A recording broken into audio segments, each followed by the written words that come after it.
রমাদানে একটা নফল করলে ফরজের সমান সওয়াব, একটা ফরজ করলে 70 থেকে 700 গুণ সওয়াব, রমজানে উমরা করলে হজের সমান সওয়াব। রমাদান যে আসতেছে আপনাদের ভাল লাগে? হ্যাঁ, রমাদান নাম শুনলেই মুমিন হৃদয়ে বয়ে যায় প্রশান্তির ফল্গু ধারা, ঠিক কিনা? একটা আনন্দ, একটা উচ্ছ্বাস আমাদের হৃদয়ের মধ্যে চলে আসে। রমাদান সাইয়্যিদুশ শুহুর, 12 মাসের মধ্যে সবচাইতে শ্রেষ্ঠতম মাস রমাদান আল মুবারক আসছে। আত্মশুদ্ধির মাস, আত্মসংশোধনের মাস, শুদ্ধাচারের মাস, নিজেকে আলোকিত করবার মাস, ঠিক কিনা বলেন? এই রমাদানুল মুবারকে আমাদের কি করণীয়, কি বর্জনীয়, what to do and what not to do, এই টপিকসের উপর কিছু কথা আপনাদের সামনে উপস্থাপন করব ইনশাআল্লাহ। ওমা তাওফীকি ইল্লা বিল্লাহ। আমার প্রিয় ভাইয়েরা, আমি আমার খুতবার শুরুতে সূরা বাকারার 185 নম্বর আয়াত তেলাওয়াত করেছি, যেখানে আল্লাহ তাআলা কোন মাসে কোরআন আল কারীমকে, মহাবিশ্বের মহাবিশ্বয় কোরআন আল কারীমকে এই পৃথিবীতে নাজিল করেছেন সেটা আমাদেরকে জানিয়েছেন। আল্লাহ তাআলা ইরশাদ করছেন, শাহরু রমাদানাল্লাযী উনজিলা ফীহিল কুরআনু হুদাল লিন্নাস وبينات من الهدى والفرقان। আল্লাহ বলেন রমাদান এমন একটা মাস যে মাসে কোরআন নাজিল করা হয়েছে, আর এই কোরআন হচ্ছে বিশ্ব মানবের জন্য পথ নির্দেশিকা, হেদায়েতের সুস্পষ্ট বর্ণনা এবং সত্য মিথ্যা পৃথক করার আসমানি মানদণ্ড রূপে জামিনে আমাদের জন্য কোরআন নাজিল করেছে কে? আওয়াজ করে বলেন তো, আল্লাহর নাজিল করা এই কোরআনে কোনো ভুল আছে? সবাই বলেন নাই। সবাই বললে এতটুকু আওয়াজ হয় আমি বিশ্বাস করি না। গলা ছেড়ে দিয়ে বলেন, আল্লাহর নাজিল করা এই সর্বশেষ আসমানি কিতাব আল কোরআনে কোনো ভুল আছে? সন্দেহ আছে? সংশয় আছে?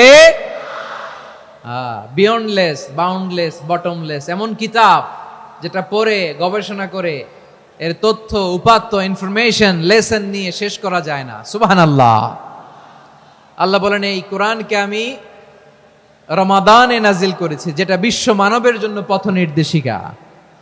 এতে আছে হেদায়েতের সুস্পষ্ট বর্ণনা, আর সত্য মিথ্যা পার্থক্য করার মানদণ্ড, কোনটা সত্য কোনটা মিথ্যা, এটা কোরআন দিয়ে ডিফারেন্সিয়েট করা যায়। কোরআন হচ্ছে ফুরকান, to differentiate between right and রং।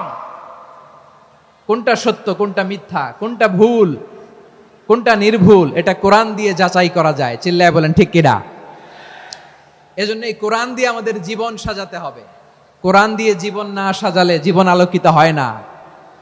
কোরআন দিয়ে পরিবার না সাজালে পরিবার আলোকিত হয় না। কোরআন দিয়ে সমাজ না সাজালে সমাজটা শান্তিময় হয় না। শুধু দুর্নীতি দমন কমিশন দিয়ে দুর্নীতি বন্ধ করা যায় না। কোরআনের আইন বাস্তবায়ন করা ছাড়া এই সমাজ থেকে দুর্নীতি বন্ধ করা যাবে না। চিল্লায় বলো ঠিক কিনা? আমার প্রিয় ভাইয়েরা, এই কোরআন নাজিল হয়েছে রমাদান আল মুবারক, এই বরকতময় মাসে।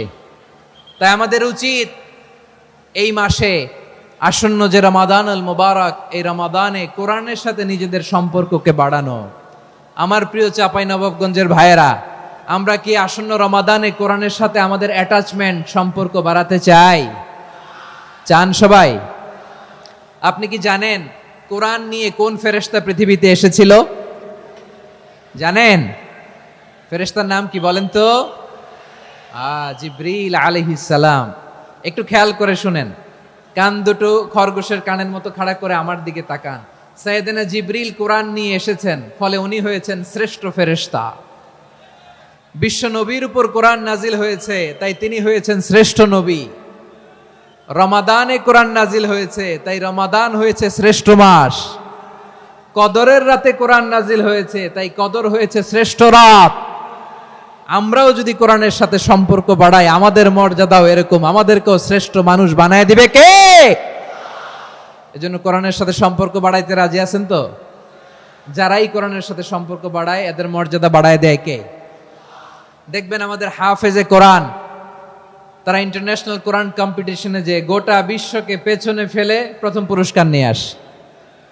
এত ছোট ছোট বাচ্চা ও সমাজ বোঝে না, রাজনীতি বোঝে না, টাকা পয়সা বোঝে না, কিচ্ছু বোঝে না, কিন্তু গোটা বিশ্বে ওকে সম্মানের চেয়ারে আসীন করেছে কে? এই কোরআনের সাথে লাগলে আল্লাহ তাআলা সম্মান বাড়িয়ে দেয়। আমার প্রিয় ভাইয়েরা, আসুন আমরা আলোচনার শুরুতেই শপথ নেই যে আসন্ন রমাদানে আমরা কোরআনের সাথে নিজেদের সম্পর্ককে মজবুত করব ইনশাআল্লাহ। সবাই বলুন ইনশাআল্লাহ। শাবান মাস আসলে, রজব মাস আসলে সাহাবারা কি করতেন আসুন আমরা দেখি কিভাবে তারা রমাদানকে ওয়েলকাম জানাতেন। রজব শাবান আসলেই ওনারা রমাদান পর্যন্ত পৌঁছার আকুতি, আগ্রহ আর ফরিয়াদ আল্লাহর কাছে জানাতেন আর বলতেন, ইয়া আল্লাহ, রমজান পর্যন্ত আমাদের হায়াত বাড়িয়ে দাও। আল্লাহুম্মা বাল্লিগনা রমাদান, আল্লাহ তুমি রমজান পর্যন্ত আমাদের পৌঁছে দাও। আল্লাহুম্মা বারিক লানা ফি রজব ওয়া শাবান ওয়া বাল্লিগনা রমাদান, আল্লাহ রজব শাবানে বরকত দাও, আল্লাহ রমজান পর্যন্ত তুমি আমাদেরকে পৌঁছে দাও। আওয়াজ করে পড়েন আমিন। আমার প্রিয় চাঁপাইনবাবগঞ্জের ভাইরা, গত বছর অনেকের সাথে আমরা একসাথে রমাদান কাটিয়েছি, তাদের অনেকে দুনিয়াতে এখন বেঁচে নাই, এরকম আছে না নাই? এই যে আরো 7 দিন বাকি রমাদান আসতে, এই 7 দিন পর্যন্ত আমরা রমাদান পাবো, কোনো গ্যারান্টি আছে? আচ্ছা, এই বছর যদি খুশনসিব হয় আমাদের, আমরা যদি পাই, আগামী বছরও যে রমাদান আমরা পাবো, কোনো গ্যারান্টি আছে? তাহলে আসুন আমরা ভেবে নেই, হতে পারে this Ramadan could be the last and final Ramadan in our life. হতে পারে এই রমাদানই হতে পারে আমার জীবনের শেষ রমাদান। ঠিক কিনা বলেন? তাই আসুন আমরা আল্লাহর কাছে দোয়া করি, আল্লাহুম্মা বাল্লিগনা রমাদান, আল্লাহ তুমি রমাদান পর্যন্ত আমাদেরকে পৌঁছে দাও। আওয়াজ করে পড়েন আমিন। ইবনু রাজব আল হাম্বালি লাতাইফুল মাআরিফের মধ্যে লিখেছেন, সাহাবারা ওনারা রমাদান কেন্দ্রিক, আমাদের সালাফ সালফে সালেহিনরা রমাদান কেন্দ্রিক জীবন কাটাতেন। ওনারা রমজান আসার 6 মাস আগে আল্লাহর কাছে দোয়া করতেন, আল্লাহ রমজান পর্যন্ত পৌঁছে দাও। রমজান চলে যাওয়ার পরে বাকি 6 মাস আল্লাহর কাছে দোয়া করতেন, আল্লাহ এই রমাদানে যে ইবাদত করেছি এই ইবাদতগুলো তুমি কবুল করে নাও। সুবহানাল্লাহ। তাহলে পুরো বছর রমাদান কেন্দ্রিক জীবন। রমজান আসার আগে 6 মাস দোয়া করতো, আল্লাহ আমরা যেন রমজান পাই। রমজান চলে যাওয়ার পরে বাকি 6 মাস বলতো, আল্লাহ রমজানে যে ইবাদত করেছি এগুলো তুমি কবুল করে নাও। আবার এই শাবান মাসে আল্লাহর হাবিব সাল্লাল্লাহু আলাইহি ওয়াসাল্লাম সবচেয়ে বেশি রোজা রাখতেন। কানা ইয়াসুমু শাবানা কুল্লাহ, সবচেয়ে বেশি রোজা রাখতেন শাবান মাসে। ওয়া কানা ইয়াসুমু শাবানা ইল্লা কালিলা, শাবানের অল্প কয়েকদিন ছাড়া পুরো শাবানটাই বিশ্বনবী রোজা রাখতেন। সুবহানাল্লাহ পড়েন। এই শাবানে আপনারা রোজা রাখছেন তো? রাখছেন? আল্লাহ তুমি কবুল করো, আমরা সবাই পড়ি আমিন। এই শাবান শেষে আমাদের মধ্যে আগমন করবে রমাদান, এবং এই রমাদানুল মুবারক আল্লাহ তাআলা আমাদের জন্য সিয়াম ফরজ করেছেন। কি ফরজ করেছেন? তিনি সূরাতুল বাকারার 183 নম্বর আয়াতে ইরশাদ করছেন, রাব্বুল আলামিন বলেন, ইয়া আইয়ুহাল্লাযীনা আমানু কুতিবা আলাইকুমুস সিয়ামু কামা কুতিবা আলাল্লাযীনা মিন ক্বাবলিকুম লাআল্লাকুম তাত্তাকুন। আল্লাহ বলেন, ও বিশ্বাসীরা শোনো শোনো, তোমাদের জন্য সিয়ামকে ফরজ করা হয়েছে, ঠিক যেমন ভাবে তোমাদের পূর্ববর্তী উম্মতদের উপরও সিয়ামকে ফরজ করা হয়েছিল, লাআল্লাকুম তাত্তাকুন, যাতে করে তোমরা সবাই মুত্তাকি হতে পারো। সুবহানাল্লাহ বলেন, যাতে করে তোমরা আল্লাহ সচেতন হতে পারো। তাহলে সিয়ামকে, এই সামনে যে রমাদান আসতেছে আমার প্রিয় ভাইয়েরা, এই পুরো রমাদান ব্যাপী সিয়াম সাধন করা, সিয়াম পালন করাকে আমাদের জন্য ফরজ করে দিয়েছে কে? রমাদানের রোজা রাখার নফল নাকি? রমাদানে সিয়াম পালন করা কি নফল? সুন্নাত? তাহলে কি ফরজ? আওয়াজ করে বলেন, রমাদানের রোজা রাখা কি ফরজ? এটা শুধু আমাদের উপরই ফরজ না, আমাদের আগে যত জাতিগোষ্ঠী এই পৃথিবীতে এসছে সবার উপরে সিয়াম পালনকে ফরজ করেছে কে? সবার উপরে আল্লাহ তাআলা সিয়াম পালনকে ফরজ করেছিলেন। তবে ধরনটা ভিন্ন ছিল, এক এক জাতিগোষ্ঠীর জন্য এক এক ধরনের ছিল। আমাদের জন্য সিয়াম ফরজ টানা 1 মাস 30 দিন বা 29 দিন। কোন কোন উম্মতের উপর 30 দিন না, মাত্র 3টা রোজা ফরজ ছিল। কয়টা? আওয়াজ করে বলেন। আপনাদের কি মনোযোগ আছে না গেছে? মনোযোগ আছে? তাকবীর পড়েন তো, লিল্লাহে তাকবীর। আমাদের 1 মাস সিয়াম ফরজ, পূর্ববর্তী অনেক উম্মতের উপর এক মাস ছিল না, 3টা ফরজ ছিল। কয়টা? প্রতি মাসের 13, 14, 15 ফরজ ছিল তাদের জন্য। কারো জন্য শুধু একটা, আশুরার রোজা। কোন কোন উম্মতের জন্য 10টা। কোন কোন উম্মতের জন্য রোজা ফরজ ছিল মৌনতার রোজা, আরবিতে বলে সৌমুল ইনসাত, মানে সারাদিন খেতে পারবে, পান করতে পারবে, স্ত্রীর সাথে মেলামেশা করতে পারবে, কিন্তু কথা বলতে পারবে না। কথা বললেই তাদের রোজা ভেঙে যেতে। পড়েন সুবহানাল্লাহ। কি অদ্ভুত ব্যাপার, মৌন সম্মতির রোজা। যেমনটি সাইয়্যিদাতুনা মারিয়াম আলাইহাস সালাম বলেছেন, ইন্নী নাযারতু লির-রাহমানি সাওমা ফালান উকাল্লিমাল ইয়াওমা ইনসিয়া। তিনি বলেছেন, আজকে আমি রহমানের জন্য, মানে আল্লাহর জন্য রোজা মানত করেছি, আজকে আমি কারোর সাথে কথা বলতে পারবো না। তো রোজা রাখলে কথা বলতে পারবে না কেন? কারণ ওই শরীয়তে রোজার বিধান ছিল সকাল থেকে সন্ধ্যা খেতে পারবেন, পান করতে পারবেন, কিন্তু কথা বলতে পারবেন না। কথা বললেই রোজা ভেঙে যেত। সুবহানাল্লাহ বলেন। তাহলে সব জাতিগোষ্ঠীর উপরে রোজা ফরজ ছিল, কিন্তু ধরনটা ভিন্ন ছিল। মজার ব্যাপার হচ্ছে, আপনি বর্তমানেও বিভিন্ন ধর্মের দিকে তাকান, বৌদ্ধ ধর্ম, হিন্দু ধর্ম, খ্রিস্ট ধর্ম, তাদের মধ্যেও রোজা আছে। ইংরেজরা, খ্রিস্টানরা এটাকে বলে ফাস্টিং। কি বলে? ফাস্টিং। আমাদের হিন্দু ভাইয়েরা বলে উপবাস। তারা কি বলে? উপবাস। আবার এখন আন্দোলনেরও একটা মাধ্যম হয়েছে এটা, না খেয়ে থাকা। এটারে বলে অনশন। এটারে কি বলে? অনশন ধর্মঘট। মানে আমাদের দাবি না মানলে আমরা খাবো না, রোজা রাখলাম। আছে না নাই? তারপরে আধুনিক বিজ্ঞান এটার একটা নাম দিয়েছে না খেয়ে থাকাকে, অটোফিজি। কি বলে? অটোফিজি। জাপানের এক চিকিৎসা বিজ্ঞানী এই অটোফিজির উপর গবেষণা করে সে নোবেল পেয়েছে। সুবহানাল্লাহ পড়বেন না? এজন্য আল্লাহ তাআলা আমাদের জন্য গোটা রমাদানে এই সিয়ামকে ফরজ করে দিয়েছেন। আওয়াজ করে বলেন আল্লাহু আকবার। রাব্বুল আলামিন বলেন, ইয়া আইয়ুহাল্লাযীনা আমানু কুতিবা আলাইকুমুস সিয়াম।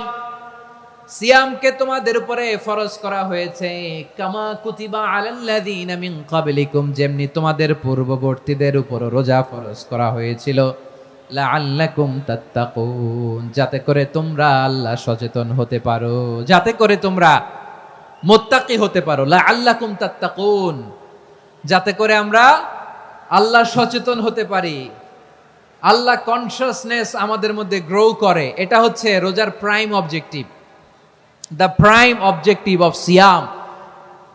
অনেকে জিজ্ঞেস করলে অনেকে বলে রোজার মূল উদ্দেশ্য হচ্ছে না খেয়ে থাকা। না। অনেকে বলে গরিবদের কষ্ট অনুধাবন করা রোজার উদ্দেশ্য। না। রোজার উদ্দেশ্য কি, সিয়াম পালনের উদ্দেশ্য কি, এটা আল্লাহ তাআলা স্পষ্ট এই আয়াতের পেছনে বলেছেন যে লাআল্লাকুম তাত্তাকুন, যাতে করে তোমরা আল্লাহ সচেতন হতে পারো, আল্লাহ ভীতি তোমাদের মধ্যে গ্রো করে, গড কনসিয়াসনেস, আল্লাহ কনসিয়াসনেস, আল্লাহ সচেতনতা যেন বাড়ে, দ্য সেন্স অফ অ্যাকাউন্টেবিলিটি। আল্লাহর সুপ্রিম কোর্টের কাঠগড়া এই দুনিয়াতে আমি যাই করলাম তার সবকিছু যে পাই টু পাই হিসাব দিতে হবে, এই sense, to enhance the sense that what ever we do Allah is watching me. আপনি যাই করেন কেউ দেখে না, কিন্তু দেখে কে? শুরুতেই তো জিজ্ঞেস করেছিলাম যে কেউ যেটা দেখে না সেটা দেখেন কে? কেউ যেটা শোনে না সেটা শোনেন কে? এর নাম হচ্ছে লাআল্লাকুম তাত্তাকুন, যাতে করে তোমরা আল্লাহ সচেতন হতে পারো, আল্লাহ ভীরু হতে পারো। দুনিয়ার কেউ দেখে না, কিন্তু আল্লাহ দেখে। এটাই রোজার মূল শিক্ষা। আমার প্রিয় ভাইরা, আপনি লুকিয়ে লুকিয়ে ঘরের ভেতরে অন্যায় করেছেন, পাপ করেছেন, আপনার বাবা দেখে নাই, মা দেখে নাই, স্ত্রী দেখে নাই, কিন্তু দেখেছে কে? আল্লাহর চোখ ফাঁকি দেয়া যায়? আচ্ছা, বুঝে থাকলে বলেন তো, সিসি ক্যামেরার চোখ ফাঁকি দেয়া যায় কি যায় না? পুলিশের চোখ, র্যাবের চোখ, বিমানবন্দরে কাস্টমস অফিসারের চোখ, কিন্তু আমার আল্লাহর চোখ? সবাই বলেন, আল্লাহর চোখ ফাঁকি দেয়া যায়? এই সেন্সটা নিয়ে আসা নিজের মধ্যে, আমি what ever I do Allah is watching me, যাই করি আল্লাহ দেখে। লাআল্লাকুম তাত্তাকুন। রমাদানের রোজা, ইফতারি, সিয়াম, ইবাদত সব কিছুর মধ্য দিয়ে আপনাকে খেয়াল করতে হবে যে লাআল্লাকুম তাত্তাকুন এই স্ট্যান্ডার্ড এটা অ্যাচিভ হচ্ছে কিনা আমাদের, যাতে করে তোমরা মুত্তাকি হতে পারো, আল্লাহ ভীরু হতে পারো। তাকওয়া, এটা হচ্ছে the essence of Islam. What is তাকওয়া? তাকওয়া মানে কি? তাকওয়ার সংজ্ঞা অনেকে অনেক ভাবে দিয়েছেন। আমি সরাসরি সাহাবাদের কাছ থেকে একটা সংজ্ঞা আপনাদের শোনাচ্ছি। ওমরে ফারুক রাদিয়াল্লাহু তাআলা আনহু উবাই ইবনে কাব রাদিয়াল্লাহু তাআলা আনহুকে জিজ্ঞেস করেছিলেন, ইয়া উবাই মা হুয়া তাকওয়া, হে উবাই, তাকওয়া কি? তাকওয়া কাকে বলে? উবাই ইবনে কাব তিনি প্রশ্নের উত্তর না দিয়ে উনিও আবার প্রশ্ন ছুড়লেন। তিনি বললেন, ইয়া আমিরুল মুমিনিন, আমা সালাকতা তরিকান যা শাউক, আপনি কি কাঁটাযুক্ত রাস্তা দিয়ে মরুভূমিতে কখনো হেঁটেছেন? যে রাস্তার চারদিকে ক্যাকটাস, গুলমলতার কাঁটা, হেঁটেছেন? ওমরে ফারুক বললেন, নাম, হেঁটেছি। বালা, হেঁটেছি। কাইফা আমিলতা, কিভাবে হেঁটেছেন? ওমরে ফারুক বললেন, শাম্মারতু ওয়াজতাহাতু, আমি আমার জামা, জুব্বা আর চাদর আটোসাটো করে গায়ের সাথে এমন ভাবে মিলিয়ে রেখেছি, এমন সাবধানে হেঁটেছি যাতে করে মরুভূমির ক্যাকটাসের গুলমলতার কাঁটা আমার গায়ে বিঁধে না যায়। উবাই ইবনে কাব বললেন, ফাযালিকা হুয়া তাকওয়া, আরে তাহলে আপনি তো ঠিকই জানেন তাকওয়া মানে কি, এটাই তো তাকওয়া। ওই রাস্তা দিয়ে যেভাবে হেঁটেছেন, পুরো দুনিয়ার জিন্দেগিটা এইভাবে সাবধানে চলার নামই হচ্ছে তাকওয়া। চিল্লায় বলো ঠিক কিনা? এই দুনিয়াতে পাপ পঙ্কিলতা থাকবে, শয়তানির হাতছানি থাকবে, অপরাধ প্রবণতা থাকবে, নফসের খায়েশ থাকবে, অন্যায়ের হাতছানি থাকবে। সব কিছুকে দলে মুচড়ে পেছনে ফেলে সাবধান হয়ে এই দুনিয়ার সিরাতুল মুস্তাকিমের পথে চলতে হবে। যেই রাস্তা শুরু হয়েছে দুনিয়াতে, শেষ হয়ে গিয়েছে আল্লাহর জান্নাতের ভেতরে। চিল্লায় বলেন ঠিক কিনা? আমার প্রিয় চাঁপাইনবাবগঞ্জের ভাইয়েরা, এটার নামই তাকওয়া। উবাই ইবনে কাব বললেন, ও আমিরুল মুমিনিন, ওই কাঁটাযুক্ত গুলমলতার রাস্তার মধ্যে ঠিক যেমনি সাবধান হয়ে আপনি হেঁটেছেন, এই দুনিয়ার বুকে ওই সাবধান হয়ে চলার নাম হলো তাকওয়া। সুবহানাল্লাহ। তাহলে তাকওয়া কারে বলে? আমার চাঁপাইনবাবগঞ্জের কলেজার টুকরা ভাইয়েরা, বুঝতে পারছেন আপনারা? হ্যাঁ, তাকওয়ার শুধু দুইটা নমুনা আপনাদের সামনে পেশ করব, আপনাদের ক্লিয়ার হয়ে যাবে। একটা নমুনা তো দিলাম, আরেকটা নমুনা, সেটাও ওমরে ফারুক রাদিয়াল্লাহু তাআলা আনহুর জীবনী থেকে। উনি ছিলেন ন্যায়পরায়ণ শাসক। রাত্রিবেলা প্রজাদের কি হাল হাকিকত, কি অবস্থা, ঘুরে ঘুরে প্যাট্রোলিং করতেন পুলিশের মতো। তো সারা রাত প্যাট্রোলিং করে সারা রাত তিনি ঘুরেছেন কার কি অবস্থা দেখে। শেষ রাতে তিনি ফিরে আসতেছেন। তিনি থাকতেন, সেই বুখারীতে এসেছে, কানা ইয়াসকুনু ফি আওয়ালিল মদিনা, মদিনার উঁচু এলাকায় থাকতেন। তো ফিরে আসার সময় উনি একটা প্রাচীর বেষ্টিত ঘরের পাশে দুইজন নারীর কথোপকথন শুনতে পেলেন। কয়জন নারীর? দেখি আপনাদের মনোযোগ আছে কিনা, বলেন কয়জন নারীর? একজন বৃদ্ধা, একজন যুবতী। উনি কান লাগিয়ে শুনতে পাচ্ছেন। বৃদ্ধা মা, ওমরে ফারুক কাউকে দেখতে পাচ্ছেন না, শুনতে পাচ্ছেন। বৃদ্ধা মা তার যুবতী মেয়েকে বলে, এই তাড়াতাড়ি উটের দুধ দহন করে উটের দুধের সাথে পানি মিশাও, তাইলে কালকে বাজারে মদিনায় বেশি দামে বিক্রি করা যাবে, লাভ হবে অনেক। বৃদ্ধা মহিলা এটা বললেন। যুবতী মেয়ে উত্তরে বলে, মা আপনি জানেন না আমিরুল মুমিনিন খলিফাতুল মুসলিমিন ওমরে ফারুক দুধে পানি মিশানোকে দণ্ডনীয় অপরাধ বলে ঘোষণা দিয়েছে, জানেন না? এবার বৃদ্ধা মহিলা বলে, আরে পাগলি, এই ভোর রাতে আমিরুল মুমিনিন ওমরে ফারুক আসবে কোত্থেকে? উনি আসবে কোত্থেকে? ওনার পাইক পেয়াদা সিকিউরিটি আসবে কোত্থেকে? কেউ দেখবে না। আরে কেউ দেখবে না, তাড়াতাড়ি দুধের সাথে পানি মেশাও। এই কথা যখন মা বলেছে, যুবতী মেয়েটা চমৎকার একটা উত্তর দিয়েছে। তিনি বলেছিলেন, ইয়া উম্মি, ও আমার মা, লাউলা রাআ উমর লা রাআ রব্বু উমর, ও আমার প্রিয়তমা মা, আপনি ঠিকই বলেছেন, গভীর রাতে ওটের দুধে পানি মিশালে ওমর দেখবে না, কিন্তু মা খেয়াল রাখবেন, ওমর যদি নাও দেখে, ওমরের রব কিন্তু দেখে। চিল্লায় বলেন ঠিক কিনা? দিস ইজ কল্ড তাকওয়া। লাউলা রাআ উমরু লা রাআ রব্বু উমর, ওমর দেখে না কিন্তু ওমরের রব দেখে। চিল্লায় বলেন ঠিক কিনা? এজন্য রব্বুল আলামিন বলেন, লা তুদরিকুহুল আবসার ওয়া হুয়া ইউদরিকুল আবসার ওয়া হুয়াল লাতীফুল খাবীর। তিনি এমন সত্তা, দুনিয়ার কোন চোখ তাকে দেখে না, কিন্তু দুনিয়ার সবগুলো চোখকে, সব মানুষের অ্যাক্টিভিটিসকে আরশের উপর থেকে সব কিছু মুহূর্তে মুহূর্তে দেখতে পান কে?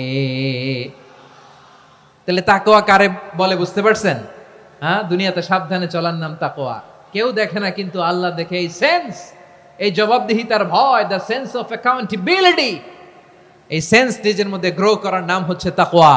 আর এই সিয়াম পালন করার প্রাইম অবজেক্টিভ অফ সিয়াম হচ্ছে লাআল্লাকুম তাত্তাকুন। আওয়াজ করে বলেন, লাআল্লাকুম তাত্তাকুন। আমার প্রিয় ভাইয়েরা, এই আসন্ন রমাদান, এটা এমন এক বরকতের মাস, যে মাসে আমরা নিজেদের নাফসের উপর নিয়ন্ত্রণ প্রতিষ্ঠা করি। সারা বছর নাফস আমাদেরকে নিয়ন্ত্রণ করে, আর রমাদানে আমরা নাফসকে নিয়ন্ত্রণ করি। কথা বুঝতেছেন? সারা বছর নাফস আমাদেরকে নিয়ন্ত্রণ করে। এই যে এখন আমার খেতে মনে চাইলে যে খেজুর রাখা, আমি খেজুর খেতে পারবো, নাটস আছে, বাদাম খাইতে পারি। খাইতে মন চাইলে পানি, আমার রুহুটা চায়, আমার নাফসটা খেতে চায়, আমি খেতে পারি, পান করতে পারি। বিবাহিতরা দিনের বেলায় স্ত্রীর সাথে মেলামেশা করতে চাইলে করতে পারে, কিন্তু রমাদানে দিনের বেলায় খেতে মনে চায় কিন্তু আমরা খাই। আমার প্রবৃত্তি খেতে চায় কিন্তু প্রবৃত্তির কথা আমরা শুনি, কথা কয় না। রমজানে খেতে মন চাইলে আমরা খাই, তৃষ্ণায় গলা ফেটে যায়, গলার ছাতি ফেটে যায়, কিন্তু এক ঢোক পানি কি আমরা গিলি? বিবাহিতরা দিনের বেলা স্ত্রীর সাথে কি মেলামেশায় যায় না। তার মানে সারা বছর নফস আমাদেরকে নিয়ন্ত্রণ করে, আর রমাদানে নফসের উপর আমরা নিয়ন্ত্রণ প্রতিষ্ঠা করি। নফসের লাগাম আমরা রমাদানে টেনে ধরে, চিল্লায় বলেন ঠিক কি না? এজন্য আমার প্রিয় ভাইয়েরা, নফসের উপর নিয়ন্ত্রণ নিতে চাইলে রমাদানের রোজার কোনো বিকল্প নাই। এটা এমন মাস যে মাসের ফজিলতেরও কোনো শেষ নাই। এই মাসকে বলা হয় দ্য মান্থ অফ হোপ। এটা আশা জাগানিয়া মাস। রমজানের কথা শুনলেই আশা জাগে না হৃদয়ে? হ্যাঁ, ইদা জাআ রমাদান ফুতিহাত আবওয়াবুস সামা ওয়া গুল্লিকাত আবওয়াবু জাহান্নাম ওয়া সুফিদাতিশ শায়াতিন।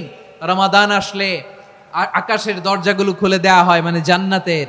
জাহান্নামের দরজাগুলোকে লক করে দেয়া হয়, শয়তানকে চেইন আপ করা হয়। ইবাদত করলে শুধু করতেই মনে চায়, চিল্লায় বলেন না সুবহানাল্লাহ। রমজানে ইবাদতে যেই মজা পাওয়া যায়, সারা বছর অন্য কোনো মাসে এই মজা আপনি পান? আমার চাঁপাইনবাবগঞ্জের ভাইরা আওয়াজ করে বলেন না, রমজানে ইবাদতে যেই মজা অন্য মাসে এটা পান? কারণ রমজানে ইবাদত করলে সওয়াবও বেশি, ইবাদতের একটা পরিবেশ থাকে, ঠিক কিনা বলেন? অন্য মাসে ইবাদত করলে এর সওয়াব পাওয়া যায় গাণিতিক হারে, রমজানে ইবাদত করলে সওয়াব বাড়তে থাকে জ্যামিতিক হারে। সুবহানাল্লাহ কইবেন না?